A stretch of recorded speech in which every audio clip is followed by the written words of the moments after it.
नमस्कार। मैं आशीष राठौर आपका फिर से एक बार स्वागत करता हूं।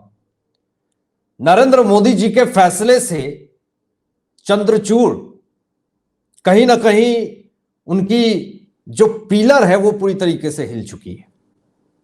और आखिर मैं ये बात क्यों कह रहा हूं कि मोदी जी के भयंकर गुस्से से चीफ जस्टिस ऑफ इंडिया निपट गए। इस पे बात करेंगे। देन उसके बाद ये भी बात करेंगे कि दिल्ली के मुख्यमंत्री अरविंद केजरीवाल को लेकर के क्या इनकी मुख्यमंत्री पद जो है वो हिलने वाली है, रातों रात इनका पद जो है वो मतलब इनसे छीनने वाला है। इस विषय में बात करेंगे। और ऐसा क्यों कहा सीजेआई ने कि मैं कोई जादूगर नहीं हूं, इस विषय में भी बात करेंगे। और केजरीवाल का नया एक घोटाला 867 करोड़ रुपए का, इस विषय में भी बात करेंगे। लेकिन दोस्तों सबसे पहले बात करें कि एक ऐसा स्टेटमेंट, एक ऐसी बात मोदी जी ने कह दी है जिससे कि आप कह सकते हैं कि चीफ जस्टिस ऑफ इंडिया का पिलर पूरी तरीके से हिला करके रख दिया है, उनका स्तंभ पूरी तरीके से हिला करके रख दिया है। न्यायपालिका पूरी तरीके से हिल चुकी है। एक ऐसी बात कह दिया है जिससे कि पूरी तरीके से माओवादी, उग्रवादी, एक लिबरल गैंग के लोग पूरी तरीके से हिल चुके हैं। और इंडी अलायंस पूरी तरीके से उनका भी अस्तित्व पूरी तरीके से समाप्त होता हुआ जा रहा है। ऐसी क्या ऐलान कर दी, ऐसा क्या भयंकर गुस्सा दिखा दिया, ऐसा क्या तूफानी फैसला ले लिया मोदी जी ने जिससे कि पूरी तरीके से अफरा तफरी मची हुई है। ये जरा स्टेटमेंट देखिए। यहां पे नरेंद्र मोदी जी ये कहते हैं कि मुझे कितनी ही गाली क्यों ना पड़े, मेरे लिए कितना ही बुरा क्यों ना सोचा जाए, मैंने गारंटी दी है कि मैं भ्रष्टाचार के खिलाफ लड़ता रहूंगा। सोचिए, इस स्टेटमेंट का मतलब आप समझ सकते हैं कि एक देश का प्रधानमंत्री ये साफ तौर पे सीधे अक्षरों में ये बात कह रहा है कि मुझे कितना भी क्रिटिसाइज करने की कोशिश करी जाएगी, मेरा कितना भी क्रिटिसाइज होगा, मुझे कितना भी बदनाम किया जाएगा, मेरे खिलाफ कितने भी प्रोपोगेंडा रचे जाएंगे, एजेंडा चलाया जाएगा, मेरे खिलाफ एक लिबरल, एक उग्रवादी, माओवादी लोग कितना भी जी तोड़ मेहनत कर ले मेरे खिलाफ होने के, लेकिन फिर भी मैं पीछे नहीं हटूंगा। मैं उन तमाम गरीब लोगों के पीछे खड़ा रहूंगा और उनके लिए मैं जेल जाने के लिए भी तैयार हूं, मैं भ्रष्टाचार के खिलाफ भी लड़ूंगा। तो एक ये देश का मंत्री, एक देश का प्रधानमंत्री ये स्टेटमेंट दे रहा है। सोचिए, ये बहुत बड़ी बात है। ये अंदर से उन तमाम जो सनातन धर्म को मानते हैं, जो देश के प्रधानमंत्री को मानते हैं, उनके अंदर हिम्मत की वो ऊर्जा शक्ति बढ़ने का एक आप कह सकते हैं कि वो मंत्र है। और यही तमाम चीजों की वजह से मैं ये बात कह रहा हूं, बार बार कह रहा हूं कि मोदी जी का ये जो तूफानी फैसला है, ये तूफानी स्टेटमेंट है, इससे एक विशेष समुदाय के लोग पूरी तरीके से सोचने पे मजबूर हो गए हैं। अब जरा देखिए कि इस स्टेटमेंट के बाद से कहीं ना कहीं चीफ जस्टिस ऑफ इंडिया का पिलर पूरी तरीके से हिल गया, डुल गया। और ऐसा मैं क्यों कह रहा हूं कि चीफ जस्टिस ऑफ इंडिया का पिलर क्यों हिला? मोदी जी के तूफानी फैसले से, तूफानी स्टेटमेंट से। ये जरा देखिए उन्होंने क्या ऐसी बात कह दी जिससे कि पूरी तरीके से अफरा तफरी मची हुई है। यहां पे देखिए कि चीफ जस्टिस ऑफ इंडिया ये बात कहते हैं कि मैं कोई जादूगर नहीं हूं जो न्यायालय की या देश की सभी समस्याओं को एक पल में हल कर सकता हूं।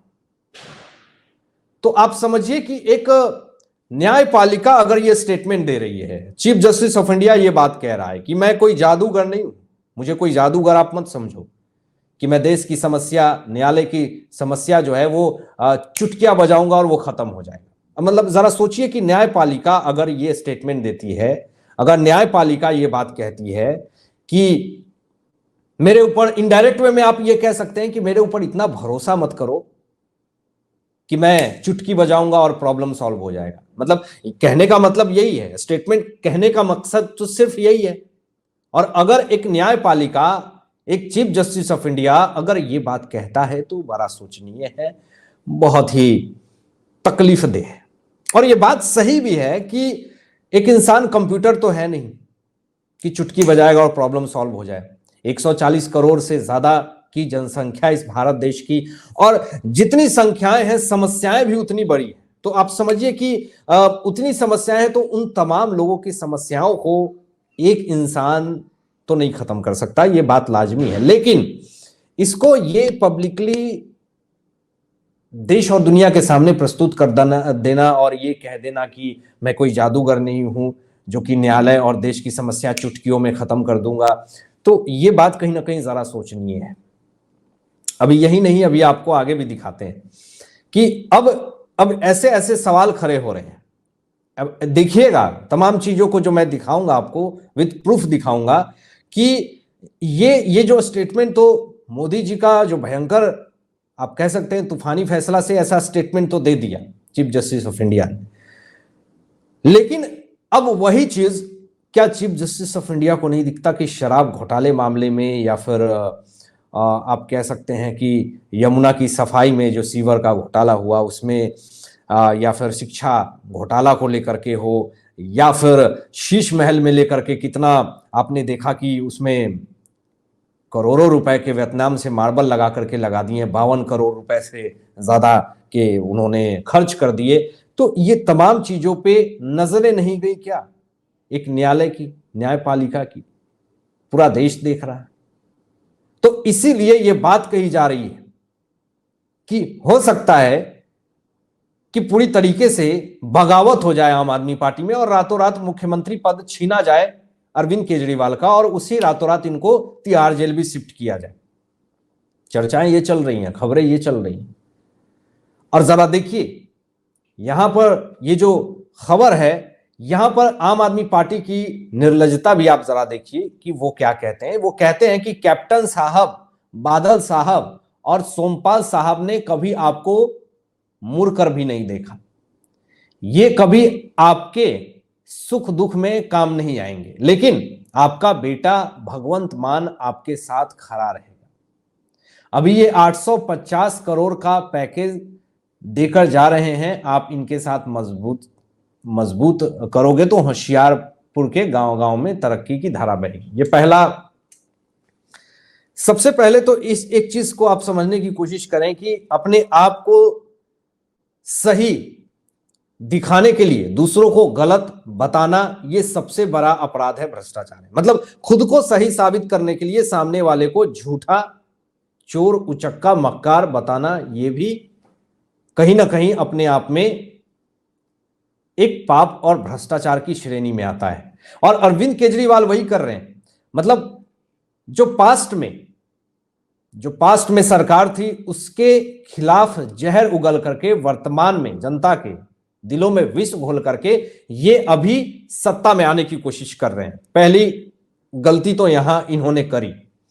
दूसरी चीज कि एक नया पैकेज ये देने की जो बात कर रहे हैं, ये देने की बात कर रहे हैं, इन्होंने दिया नहीं, पैकेज दिया नहीं है, लेकिन ये 850 करोड़ का पैकेज देने की बात कर रहे हैं। और यहां ये भी देखिए, अरविंद केजरीवाल, भगवंत मान ने होशियारपुर में 867 करोड़ रुपए की परियोजनाओं के साथ मतदाताओं को लुभाया।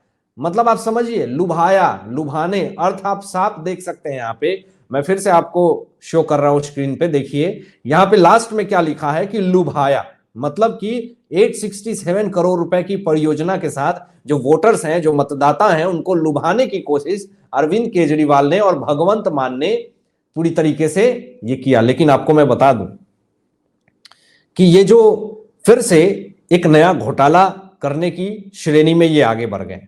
ऐसे ही शराब नीति में बदलाव करके इन्होंने शराब घोटाले कर दी। तो ऐसे बहुत सारे हैं। यमुना की सफाई में जो है उसमें करोड़ों करोड़ रुपए का घोटाला हुआ। तो ऐसे तमाम चीजें सामने आई हैं। लेकिन ये एक नया घोटाला जिससे कि कहीं ना कहीं अपने आप में अब दिल्ली की जनता पूरी तरीके से केजरीवाल सरकार को नकार रही है। अभी आगे देखिए, यहां पे दोस्तों वीरेंद्र सचदेवा जी कहते हैं कि मुख्यमंत्री केजरीवाल का यह दावा है कि आम आदमी पार्टी सबसे तेजी से बढ़ने वाली पार्टी है, एक बड़ा मजाक है। और लोग कह रहे हैं कि मुख्यमंत्री को पूरा बयान देना चाहिए था कि आप सबसे तेजी से बढ़ती भ्रष्टाचार की फैक्ट्री हैं। देखिए, इसका मतलब साफ तौर पे खुले अक्षरों में इसको क्लियरली समझ लें आप कि हमेशा आप किसी रैली में या फिर कहीं भी अरविंद केजरीवाल को सुनते होंगे, उनके नेता के बारे में सुनते होंगे और ये कहते होंगे कि आम आदमी पार्टी जो है वो सबसे ज्यादा आगे बढ़ी है ईमानदारी से और सबसे तेजी से बढ़ने वाली पार्टी है। ये तमाम कभी आपने नहीं सुना होगा, ऐसा कभी नहीं, कभी मिस नहीं किया होगा। आतिशी हो, सौरभ भारद्वाज हो, राघव चड्ढा हो, या फिर मनीष सिसोदिया हो, सत्येंद्र जैन हो, या फिर संजय सिंह हो, या फिर केजरीवाल हो, ये तमाम लोग किसी रैली में आप ऐसे स्टेटमेंट सुनने को मिल जाते होंगे। ये कोई बड़ी बात नहीं है, लेकिन ये भी सत्य है कि भ्रष्टाचार, ये गलत इन्होंने थोड़ा उल्टा बोल दिया कि तेजी से बढ़ने वाली पार्टी है। तेजी से बढ़ने वाली पार्टी नहीं, भ्रष्टाचार में तेजी से बढ़ने वाली पार्टी ये सबसे पहला पार्टी है आम आदमी पार्टी। और यही इसका मूल अर्थ है कि वीरेंद्र सचदेवा जी ने यह बात कही है और इस स्टेटमेंट के बाद से पूरी तरीके से बौखलाई हुई केजरीवाल सरकार। अब जरा देखिए, यहां पे आपको आगे दिखाते हैं। यहां पे बीजेपी के बड़े प्रवक्ता हैं शिवम त्यागी जी। शिवम त्यागी जी कहते हैं कि अगर आपका मन कभी घबराए तो मनीष सिसोदिया, सत्येंद्र जैन और संजय सिंह को याद कर लेना, वो तुम्हारे लिए भगत सिंह की तरह जेल में है। ये केजरीवाल कहते हैं। अब भ्रष्टाचारी, दारू बेचने वाले, हवाला वाले शहीद भगत सिंह से बराबरी कर रहे हैं। ड्रामेबाज बहुत, लेकिन केजरीवाल से सबका। मतलब सोचिए, ये हिम्मत दे रहे हैं केजरीवाल। क्या हिम्मत दे रहे हैं कि अगर मन आपके अंदर घबराता है, अगर आपको लगता है कि मैं जेल जाने वाला हूं, तो आप मनीष सिसोदिया, सत्येंद्र जैन और संजय सिंह को याद कर लीजिएगा, क्योंकि ये लोग एक एक साल से जेल के सलाखों के पीछे हैं। और शर्म की बात यह है कि ये तमाम लोग, जो साबित हो चुका है सुप्रीम कोर्ट में, ये बात पूरी तरीके से क्लियर हो चुकी है कि ये शराब घोटाले में लाभान्वित पार्टी है। करोड़ों करोड़ रुपए, 3-3 करोड़ रुपए का डील हुआ संजय सिंह के घर पे।